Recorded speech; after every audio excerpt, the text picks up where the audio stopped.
external blocks. The things around us that make creativity harder. One big one is the pressure to always be right.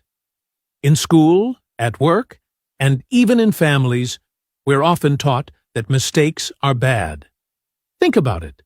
In many classrooms, students are punished for wrong answers instead of being encouraged to explore different ones. This kind of system doesn't leave much room for curiosity or creative risk. It teaches people to follow the rules, not to question them. But many great discoveries in history came from people who asked unusual questions, made mistakes, or failed many times before finding success. There's also judgment from others and from ourselves. Maybe your teacher once told you your idea was silly. Maybe someone laughed at your accent, your art, your opinion. Even small moments like that can plant seeds of doubt. Over time, you start editing your ideas before you even speak them. You think, better stay quiet than say something stupid. But the problem is, when we silence our ideas, we also silence our creativity. We stop before we even begin. All of these blocks, fear, perfectionism, doubt, pressure, judgment, are like mental traffic jams. You're sitting in your car with the engine running, ready to go, but you can't move. Ideas are waiting behind the red light, and your inner critic is holding the stop sign. But creativity needs movement. It needs green lights. It needs space to breathe. So how do we clear the road? The first step is to notice the blocks. Just recognizing them can make a big difference. Ask yourself, am I afraid to fail right now? Am I trying to be perfect? Am I worried about what others will think? Once you name the block, it becomes easier to push past it. You can remind yourself, mistakes are part of the process. Creativity isn't about having all the answers. It's about being willing to ask new questions. One of the most powerful things you can do is to change the story you tell yourself. Instead of saying, I'm not creative, try saying, I'm learning how to think creatively. Instead of thinking, this has to be perfect, say, let's just see where this goes. This simple shift in language can open doors in your mind. It's like turning that red light into a green one. So the next time you feel stuck, remember, the block isn't permanent. It's just a sign that something needs to shift in your mindset, your environment, or even your expectations. And the good news is, you already have everything inside you to make that shift. Sometimes all it takes is a deep breath, a little courage, and a willingness to begin, even if you don't know exactly how it will end. Shifting your mindset. Now that we've talked about the blocks that get in the way of creative thinking, it's time to talk about how we can move past those blocks, and it all starts with your mindset. What is mindset? It's the way you think about yourself, your challenges, and the world around you. It's like the lens through which you see every problem, every success, and every failure. And believe it or not, this mindset can either open doors or close them. That's why shifting your mindset is one of the most powerful steps toward becoming a more creative problem solver. There are two main types of mindset: fixed mindset and growth mindset. These ideas became popular thanks to the work of a psychologist named Carol Dweck. Let me explain them in simple terms. If you have a fixed mindset, you believe that your abilities, intelligence, and talents are something you're born with, and that they can't really change. People with a fixed mindset often say things like, I'm just not good at math, or I'm not a creative person. When they face a problem, they might think, this is too hard, and give up quickly. They avoid challenges because they don't want to fail. To them, failure means they're not smart or capable. and that's scary. On the other hand, a growth mindset is the belief that you can grow, improve, and learn over time, even if something is difficult now. People with a growth mindset say things like, "I'm not good at this yet," or "This is a challenge, but I can figure it out." They see effort as a path to mastery, and they see mistakes as part of learning. When they fail, they don't see it as the end. They see it as a beginning, a chance to grow. So, which mindset do you usually use when things get tough? Be honest with yourself. When something doesn't go the way you planned, do you say, "Why is this happening to me?" Or do you ask, "What can I learn from this?" That small change from "why me" to "what now" is what we call reframing. Reframing means changing the way you look at a problem so that it gives you power instead of stress. Imagine you're trying to learn a new skill, like public speaking or coding. At first, it's frustrating. Maybe you make mistakes. Maybe people criticize you. A fixed mindset would say, "I guess I'm just not made for this." But a growth mindset would say, "Okay, that didn't go perfectly, but what went right? What can I do better next time?" Reframing a problem doesn't mean pretending everything is fine. It means accepting that the problem is real, but choosing to see it as a challenge, not a dead end. It's like standing at the bottom of a mountain. A fixed mindset looks up and says, "That's too high. I'll never make it." A growth mindset looks up and says, "That's high. Yes, but I'll take it step by step." This change in thinking can completely transform how you solve problems. When your mindset shifts, you become more open to trying new strategies. You become more willing to take risks, to ask questions, to explore strange or unusual ideas. That's where creativity begins, not with perfect answers, but with curious minds. Think about the times in your life when you gave up on something too quickly. Was it because you truly couldn't do it? Or because you believed you couldn't? And on the other hand, think about a time when you surprised yourself, when you did something you didn't think you could do. What made that possible? Most likely, it was your mindset. You didn't quit. You kept going. You saw a possibility, not just a problem. This shift is especially important in today's world, where everything changes so quickly. Technology, language, careers, they all keep evolving. So, if your mindset stays fixed, it's easy to feel left behind.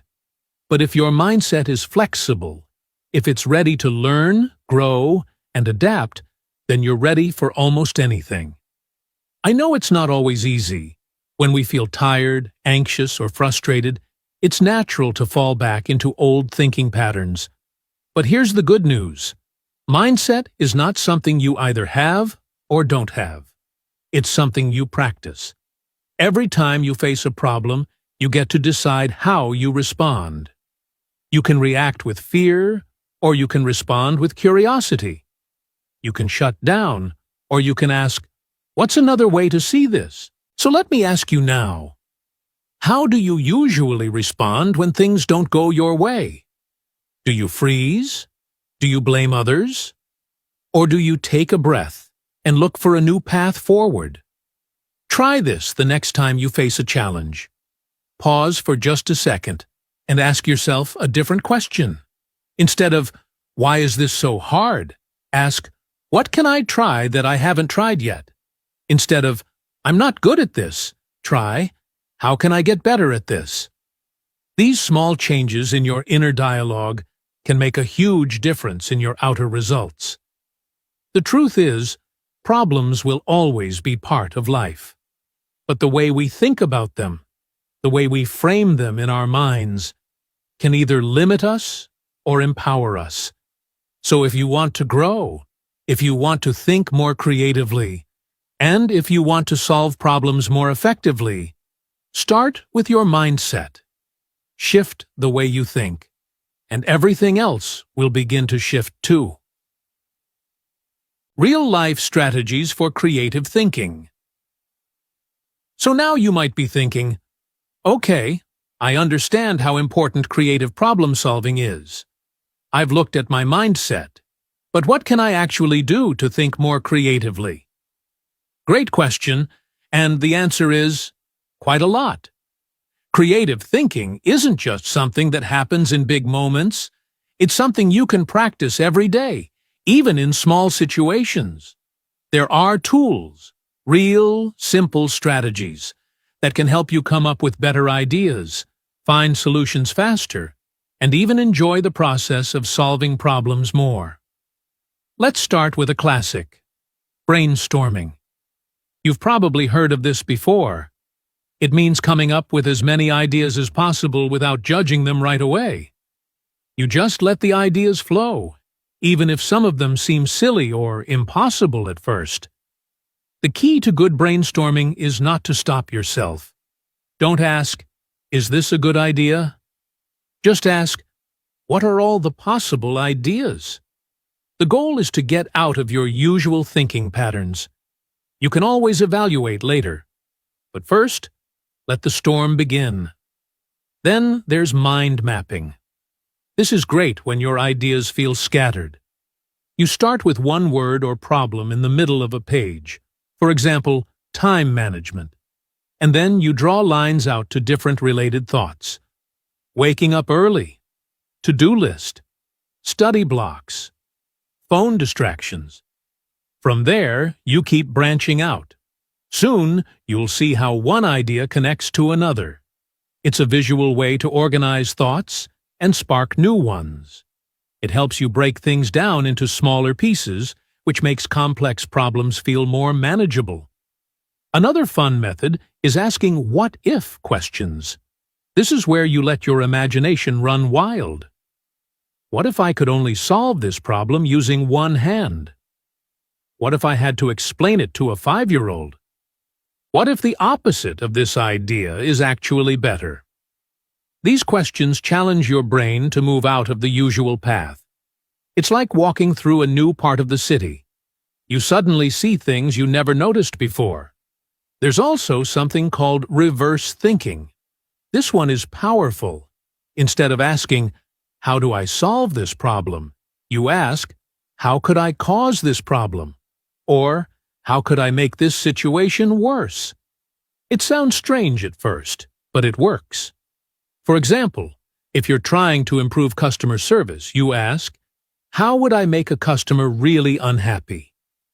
Maybe you'd ignore them, take a long time to respond, or give unclear answers. Now just do the opposite, and you have your solution.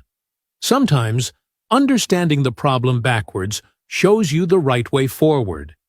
And finally, there's lateral thinking. This is about solving problems using an indirect or creative approach.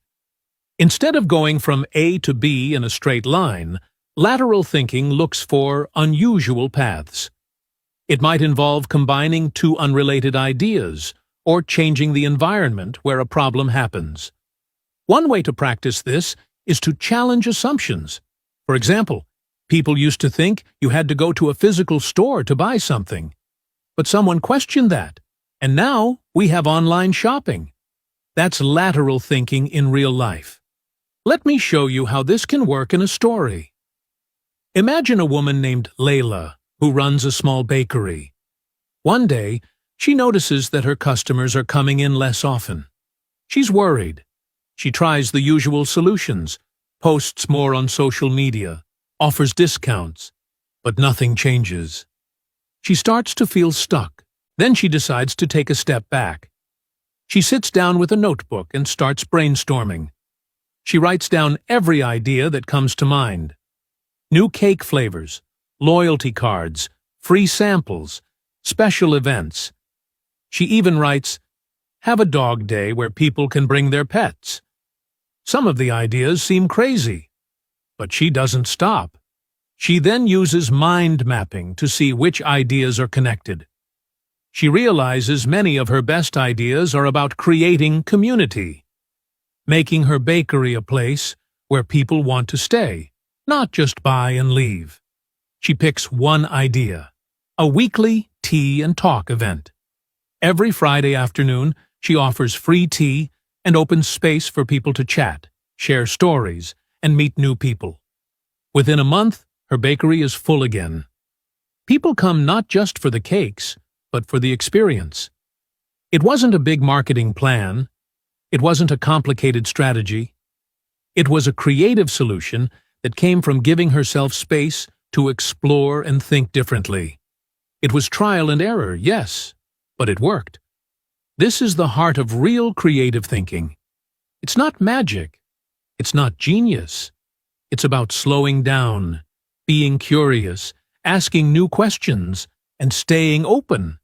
And the good news is, you can use these tools in small daily moments. Stuck on what to cook tonight? Try a what-if recipe with only what's in your fridge. Can't concentrate? Mind map what's taking up your mental space. Having a conflict with someone? Use reverse thinking. Ask yourself how you might be making it worse, and then do the opposite. The more you practice these tools, the more natural they become. Over time, you train your brain to look at challenges with a fresh perspective. You learn to take a step back, see the bigger picture, and then break it down into smaller, solvable parts. And even when things don't work right away, that's okay. That's part of trial and error. That's how growth happens. So the next time you're stuck, don't panic. Don't force the answer. Try one of these strategies. Let the ideas come, even the silly ones. Because often, the solution you need is hiding just beyond your usual way of thinking. And all it takes is one creative step to find it. The power of curiosity and play. Let me ask you something. When was the last time you allowed yourself to experiment without knowing the outcome? When was the last time you did something just for fun, just to explore, without worrying if it would work, if it would be useful, or if someone might judge you for it? For many of us, especially as adults, the answer might be a long time ago. And that's a problem, because when we stop playing, we stop exploring. And when we stop exploring, we block one of the most powerful tools we have for creative thinking: curiosity. As children, we are naturally curious. We ask questions all the time. We try things, break things, rebuild them, and try again. A child doesn't need to be told how to be curious. It's in their nature. They play with blocks, not just to build something, but to see what happens when it falls. They draw without fear of judgment. They mix colors just to see what new color they get. In short, children play with ideas. And that's actually one of the best forms of creative problem-solving. But something happens as we grow older. We're taught to follow rules, to get things right, to be efficient, to be serious. School systems in many parts of the world reward correct answers, not original ones. In many cultures, people are praised for being careful and logical, but not always for being imaginative. Slowly, we begin to believe that play is for children, and that curiosity is something we should hide or control. As adults, we often feel pressure to look like we know what we're doing, even when we don't. And so, we stop asking questions, we stop experimenting, we stop playing.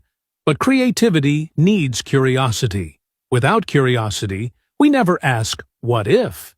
Without play, we never discover new possibilities by accident. Some of the most brilliant discoveries in history happened because someone was simply exploring, not trying to be perfect, but just trying something different. Post-it notes, for example, were invented when a scientist was trying to create a strong glue, and accidentally created a weak one that stuck lightly to surfaces. Instead of throwing the result away, he stayed curious. He played with the idea, and ended up changing how we take notes around the world. Even in science, medicine, and technology, innovation starts with curiosity. Every breakthrough begins with someone wondering, why does this happen? Or, what if we tried this instead? If those people had only followed the usual steps, they never would have discovered anything new. The same goes for artists, entrepreneurs, and even teachers. They try something different. They play with the unknown. And sometimes they discover something great. But curiosity doesn't live in pressure. It grows in freedom. In safe, playful environments, people are more willing to take risks, make mistakes, and keep going. That's why some companies, like Google, actually give employees time to play, time to work on personal projects that don't have to lead to anything. Some of their biggest successes came from this open time. It's not a waste. It's an investment in creativity. Now, it's important to understand that different cultures see creativity in different ways. In some countries, being creative is seen as a strength, something to be celebrated and encouraged. People are pushed to express themselves, think outside the box, and share new ideas, even if those ideas are strange at first. In other cultures, creativity may be viewed with more caution. There can be a stronger focus on tradition, respect for authority, and sticking to what is known. In these environments, creativity still exists, but it may grow more slowly or in more private ways. Neither approach is right or wrong, they're just different. But wherever you live, and whatever background you come from, you have the power to stay curious. You have the power to keep exploring, to play with ideas, and to try things even when you're not sure what will happen. So how do we bring more curiosity and play into our daily lives? It doesn't have to be complicated. Start small. Read something outside your usual interests. Ask a why question instead of giving a quick answer. Try a new recipe and add your own twist. If you're learning English, don't just memorize words. Play with them. Create silly sentences. Make a comic strip.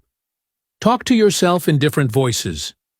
Yes, it sounds strange, but it works. It builds flexibility in your brain. And most importantly, give yourself permission to experiment without knowing the outcome. That's where real growth happens. In the unknown, in the playful space between, I have no idea what I'm doing, and, wow, that actually worked. So again, I ask, when was the last time you allowed yourself to experiment? Just for the joy of it. Not to succeed, not to impress, not to be right, but simply to explore, to discover, and maybe, just maybe, to create something new? The answers you're looking for often live in the questions you haven't asked yet. So, stay curious, be playful, and trust that your best ideas will find you when you stop forcing them and start exploring instead. Practice, progress, and patience. Let's be honest for a moment. We live in a fast world. Everything around us seems to move quickly. We want quick answers, quick results, and quick success. We scroll, we click, we move on. And in that fast-paced environment, it's easy to feel like if something doesn't work right away, we've failed.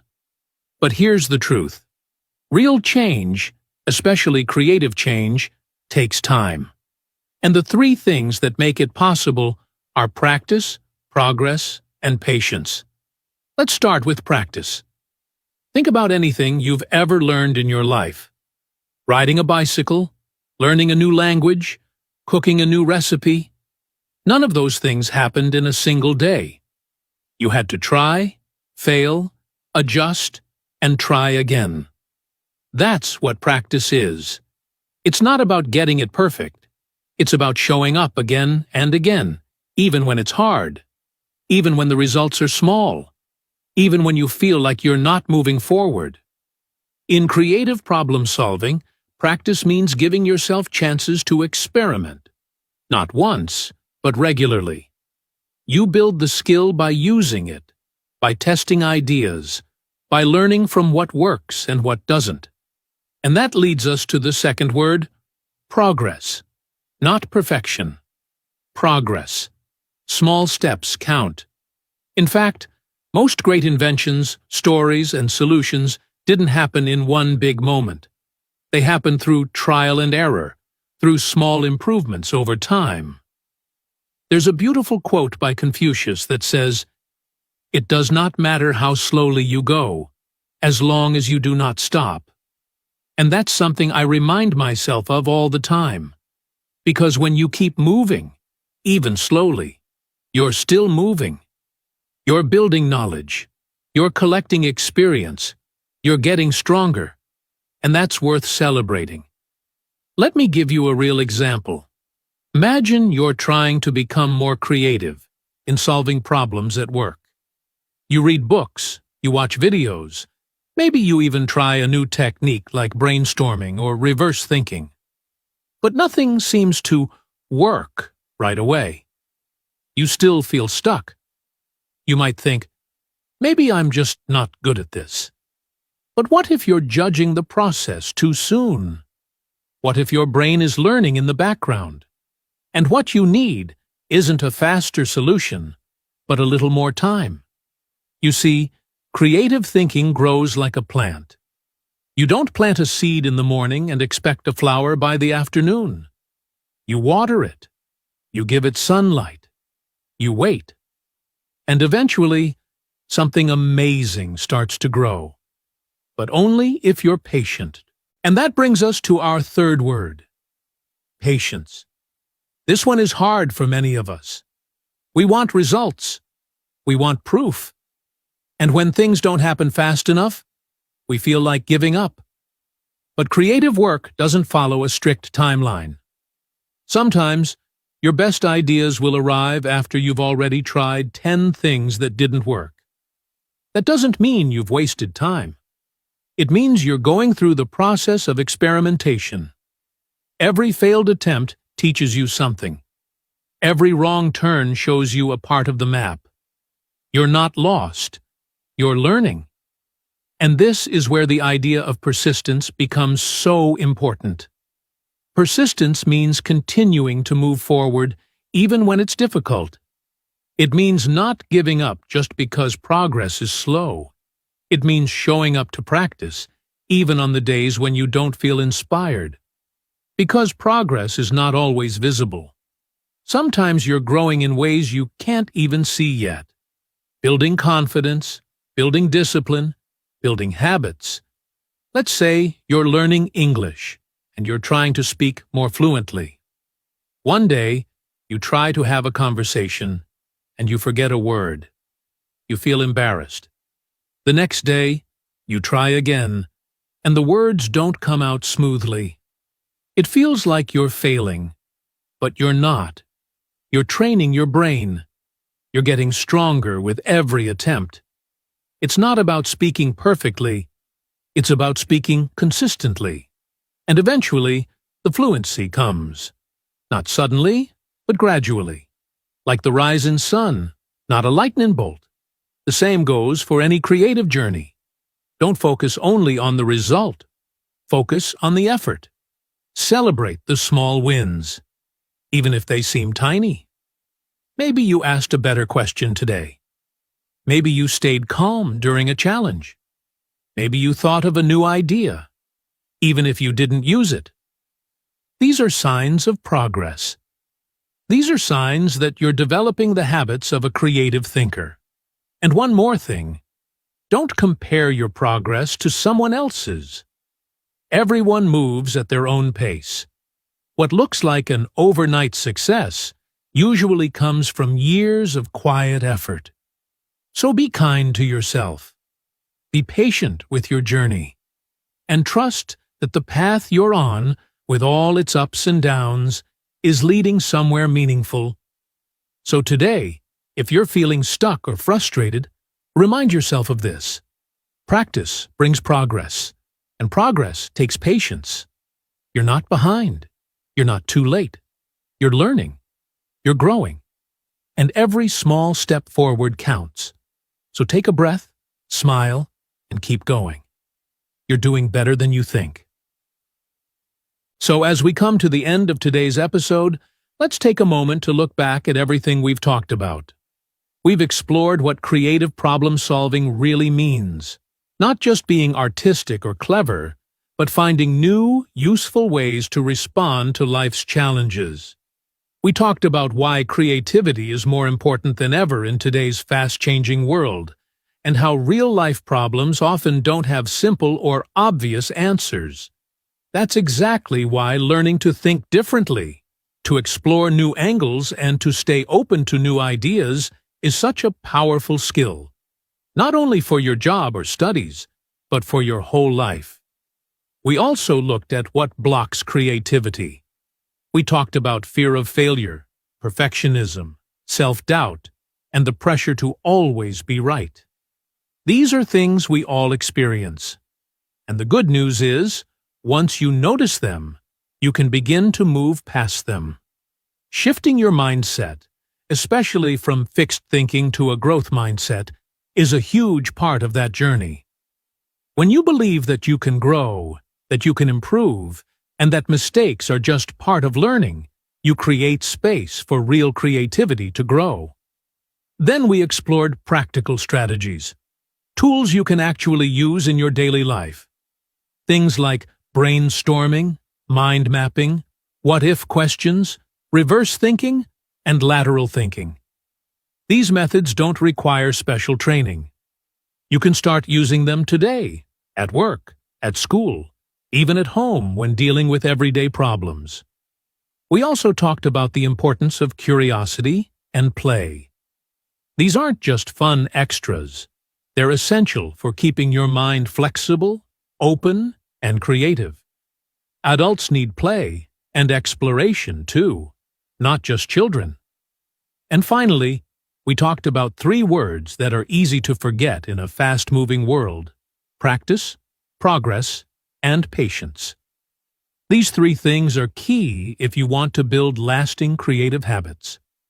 You don't need to be perfect. You don't need to have all the answers. You just need to stay in the process.